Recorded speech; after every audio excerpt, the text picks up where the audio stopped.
শুভ বিকেল। আমরা একটু ঘুরতে যাওয়ার জন্য বেরিয়ে পড়েছি। রায়গঞ্জ স্টেশনে আমরা চলে এসেছি সবাই মিলে, আর যাব আমরা শিলিগুড়ি। বিকেল 5:45-এর ট্রেনটা, মানে যেটা শিলিগুড়ির ট্রেন 5:45 না, রায়গঞ্জ স্টেশনে হচ্ছে 6:10 বা এরকম টাইমেই।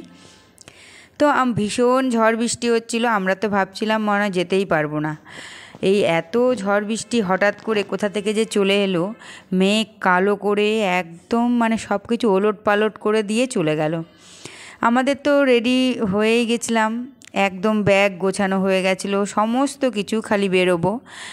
কালো মেঘ দেখে ঘর থেকেই অনলাইনে টিকিটটা কেটে ফেললাম, যে স্টেশনে পৌঁছতে যদি দেরি হয়ে যায় বাই চান্স, তখন টিকিট কাটতে সময় লাগবে বা লাইন হতে পারে, ঝামেলা হয়ে যাবে। তাই আমরা ঘরে বসেই অনলাইনে টিকিট কেটে নিলাম 7 জনের।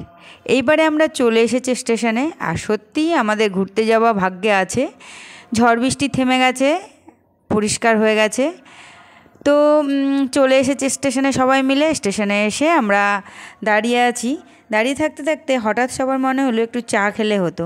চলে এসেছি চায়ের দোকানে চা খেতে, মানে স্টেশনেই চা খাবো। চা খাওয়ার ফাঁকে, চা দেওয়ার ফাঁকে আমরা একটু গল্প করে নিচ্ছি।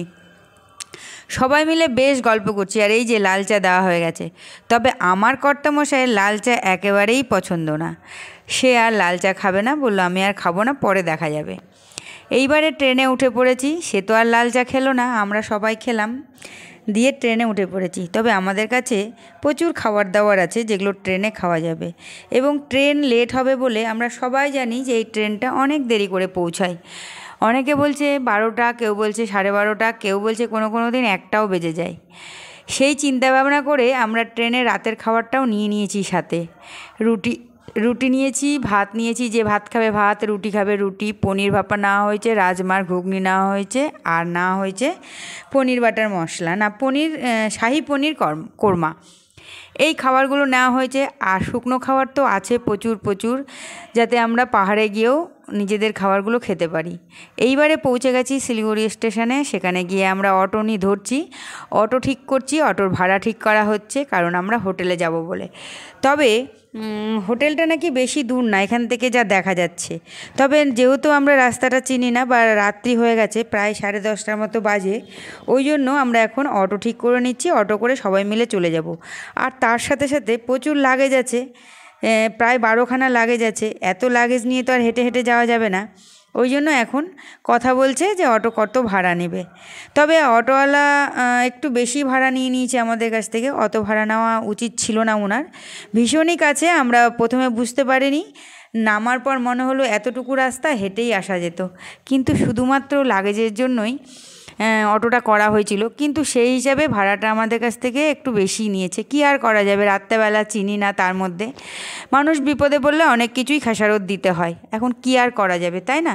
চলো, এইবারে কিছুক্ষণ পরেই পৌঁছে যাব, দেখবে তোমরা কোন হোটেলে উঠেছি আর কোথায় আছি। আমাদের শিলিগুড়িতে থাকা প্রায় শুধু রাত্রিটুকুটাই, ভোরবেলা উঠেই আমরা রওনা দেব। তবে আমাদের এখনও কোনো গাড়ি ঠিক হয়নি, গাড়ি ঠিক করাও হয়নি। দেখি হোটেলে গিয়ে হোটেলে কথা বলবো, তারপরে আমরা গাড়ি ঠিক করব। গাড়ি ঠিক করে যাওয়ার ইচ্ছে আছে আমাদের গ্যাংটক, আমাদের গ্যাংটকেই হোটেল বুক করা আছে। তো হোটেল বুক করা যেহেতু আছে, কিন্তু আমাদের যে বাসের টিকিটগুলো কাটা হয়েছিল শিলিগুড়ির থেকে গ্যাংটক পর্যন্ত, সেই টিকিটগুলো আমাদের ক্যান্সেল হয়ে গেছে। তার কারণ একটাই, যে কিছু জায়গায়, কোনো একটা জায়গায় জ্যাম হচ্ছে, সেখানে প্রচুর সময় লাগছে। যদি তুমি জ্যামে আটকে যাও তাহলে হয়তো সারাদিনও লেগে যেতে পারে। এই রকম একটা অবস্থার সৃষ্টি হয়েছে বলে আমাদের যে সিকিম গভর্নমেন্ট যে ট্রান্সপোর্টের যে বাস, সেই বাসে আমাদের টিকিট কাটা হয়েছিল, সেই বাসের টিকিটগুলো আমাদের ক্যান্সেল হয়ে গেছে। এবারে আমরা হোটেলে উপস্থিত হয়ে হোটেলে উঠে রিসেপশনে কথা বলে তারপরে হয়তো আমরা গাড়িটারি ঠিক করব। ততক্ষণে কিন্তু আমি গল্প করতে করতে এই দেখো পৌঁছে গেছি হোটেলে। বললাম না, একদম বেশি দূর না, খুবই কাছে, মানে বলাই যাবে না এত কাছে। কিন্তু কি করব, প্রচুর লাগেজ ছিল বলে অটোগুলো করতে হলো। চলে এসেছি হোটেলে, আর এখন হোটেলে আমরা ঢুকে পড়ব। যখনই আমি ভয়েস দিই তখনই আমার হাই উঠতে থাকে। রাতে ভয়েস দিলেও হাই উঠে, সন্ধ্যাবেলা ভয়েস দিলেও হাই উঠে, জানি না কিসের যে এত অক্সিজেনের অভাব হয়, বুঝে উঠতে পারি না। দেখো কি সুন্দর, আমাদের হোটেলটা বেশ সুন্দর। তবে রাত্রিটুকুটাই শুধু এখানে থাকবো, তারপরে আমরা গ্যাংটকের পথে রওনা দিব। সবাই মিলে এখন ঢুকে যাচ্ছি। দেখো কত লাগেজ, 12খানা না 13খানা লাগেজ আছে আমাদের দুই ফ্যামিলির। কী আর করা যাবে, শীতের জামা কাপড়, গরম জামা কাপড়, এমনি হালকা পাতলা জামা কাপড় সবই নিতে হয়েছে, স্যান্ডো গেঞ্জি সবই লাগে, তাই না? শীতের জায়গায় গেলে গরম জামা কাপড়ও লাগে, আবার ঠান্ডা জামা কাপড়ও লাগে। তো সবাই মিলে এখন ঢুকে পড়ছি ধীরে ধীরে। আমি আর দিদিভাই পিছনে আছি, যেহেতু আমি ভিডিও করছি, সবাই ঢুকছে আর আমি ভিডিও করছি। তো চলো, আমাদের মনে হয় দোতলা না তিনতলাতে ঘর দিয়েছে। এইবারে আমরা ঢোকার পর চেঞ্জ করব, তারপরে খাওয়া দাওয়া করব। আমাদেরকে আর গাড়িতে খাওয়া দাওয়া করতে হয়নি। সত্যিই আমাদের কপালটা আজকে ভীষণই ভালো। ওইদিকে এত ঝড় বৃষ্টিটাও থেমে গেছে। তারপরে আবার ট্রেনটাও একদম টাইমে ঢুকিয়ে ফেলেছে। শিলিগুড়িতে যখন আমরা ঢুকেছি তখন বাজে 10টা 10-এর মতো। ভীষণ সুন্দর টাইমে আমরা পৌঁছে গেছি। আর এই যে আমাদের রুম, দেখে নাও আমাদের রুমগুলো কেমন হয়েছে। 2টো রুম নেওয়া হয়েছে বড় বড়। আমরা 4জন, ওরা 3জন, 7জনে 2টো একদম ডবল বেডের রুম নেওয়া হয়েছে। ভীষণ সুন্দর এবং সমস্ত কিছুই আছে। তবে টিভিগুলো দেখে সেই পুরোনো দিনের কথা মনে পড়ে যাচ্ছে। এখনকার মতো স্মার্ট টিভি এই হোটেলে নেই, এখনও পুরোনো টিভিগুলোই আছে। সবাই এসে এখন চেঞ্জ করার পালা। চেঞ্জ করব, তারপরে খেয়ে দিয়ে শুয়ে পড়বো। যেহেতু সকাল সকাল উঠতে হবে এবং সকাল সকাল গাড়ি ঠিক করার একটা আমাদের চেষ্টা আছে, যে সকাল সকাল গাড়ি ঠিক করে আমাদেরকে গ্যাংটক টাইমলি পৌঁছতেই হবে। ওই যেই জায়গাটাতে আটকে দিচ্ছে সেই জায়গাটায় নাকি অনেক লাইন হচ্ছে, ওইটার ভয়েই আমরা খুব তাড়াতাড়ি সকাল সকাল বেরিয়ে পড়ার চেষ্টা চলছে আর কি। কথাবার্তা হচ্ছে গাড়ির জন্য। ওর বাবা নিচে গেছে, গাড়ির কথা বলছে, যদি হয় তাহলে করবে, না হলে বাইরের থেকে সকালবেলা করে নেবে।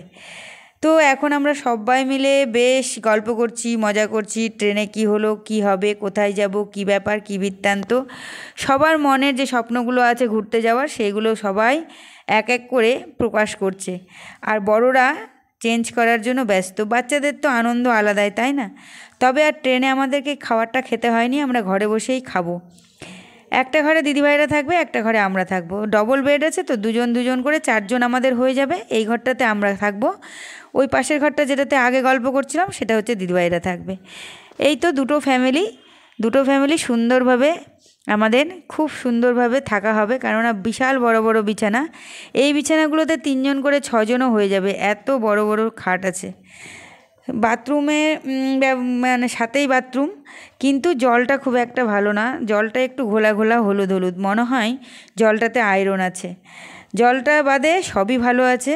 ঘরের পাশেই বড় বড় ডাস্টবিন রাখা আছে, কোনো অসুবিধে নেই। বাইরে বারান্দায় ব্যালকনি আছে, বেশ সুন্দর হোটেলটা। রাতটুকুর ব্যাপার, তবে রাতটুকু হিসেবে হোটেলটা ভীষণ ভালো হয়েছে। অনলাইনে বুকিং করে রেখেছিল। তো তোমাদেরকে দেখিয়ে দিচ্ছি ঘরটা ঘুরে ঘুরে, দেখো। তবে এই ব্ল্যাঙ্কেট আমাকে গায়ে দিতে ইচ্ছে করে না। আমি নিজের বেড কভার নিয়ে এসেছি, সেই বেড কভারগুলো ব্যাগ থেকে বের করে নেব পরে। তবে এখনও আপাতত চেঞ্জ করব, নাইটি পরবো, খাওয়া দাওয়া করব, তারপরে বেড কভার বের করব। এই যে সবাই মিলে বসে পড়েছি হাত পা ধুয়ে। সব ওরা ফুল প্যান্ট ছেড়ে ফেলে বারমুদা পরে নিয়েছে, আর আমরাও চেঞ্জ করে নাইটি পরে নিয়েছি। তো এখন হচ্ছে সবাই খাওয়া দাওয়া করছি। এই থালাগুলো কিনে আনা হয়েছিল, যাতে ট্রেনে যদি খিদে পায় তাহলে খেতে হবে, তাই। তো চলো, good night, tata, bye bye.